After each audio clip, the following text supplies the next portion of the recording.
Welcome to Veer classes. आज हम सीखेंगे class 10 math NCERT math chapter 1 real number. तो हम स्टार्ट करते हैं। रियल नंबर क्या होता है? रियल नंबर रेशनल नंबर और इरेशनल नंबर का कॉम्बिनेशन होता है। रियल नंबर जैसे √2, √2, √4, √5, इन नंबर्स का एक कॉम्बिनेशन होता है जिसे हम रियल नंबर्स कहते हैं। अब इन रियल नंबर्स में रेशनल भी आते हैं और इरेशनल भी आते हैं। तो ये हो गए हमारे रियल नंबर्स। अब आता है फंडामेंटल अरिथमेटिक ऑफ प्रोग्रेशन। इसका मतलब ये होता है कि कोई भी नंबर है, जैसे कोई कंपोजिट नंबर है जैसे 4, हम किसी कंपोजिट नंबर को हम प्रोडक्ट ऑफ प्राइम में कन्वर्ट कर सकते हैं। प्राइम मतलब जिसका फैक्टर 1 हो। जैसे हम 4 को किस में कन्वर्ट कर सकते हैं?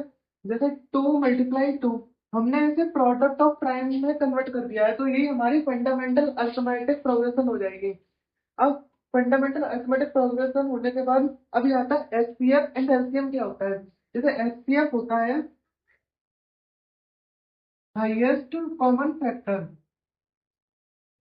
Highest common factor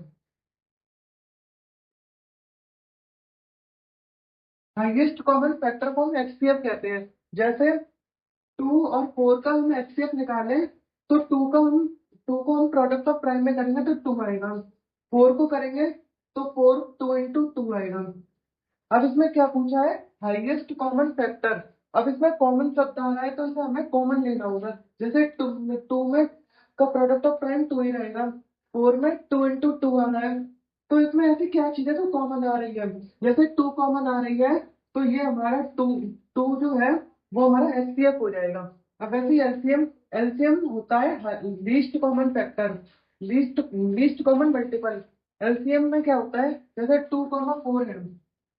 least common multiple में क्या होता है? जैसे हम अगर 2 को हम एलसीएम निकालें, एलसीएम में हम क्या करते हैं? दोनों को साथ निकालते हैं। जैसे 2, 4 को एलसीएम में, जैसे अब 2 ऐसे कौन सी टेबल है जिसमें ये दोनों आते हैं? जैसे सबसे छोटी टेबल 2 है तो हम इसे सबसे पहले 2 से डिवाइड करेंगे। 2 × 2 और ये 4 है, ये 2 आ जाएगा। अब बचा है 1, 2। 1 तो बन ही रहेगा और 2 एक और आ जाएगा। 2 एक और आ जाएगा। 1, 1। अब ये जो हमारे नंबर है इन दोनों को मल्टीप्लाई कर दो तो कितना आएगा? 4। अब 4 है, ये हमारा एलसीएम होता है। एलसीएम होता है। अगर आपको ये वीडियो अच्छी लगी है तो वीडियो को लाइक करना, शेयर करना एंड चैनल को सब्सक्राइब करना।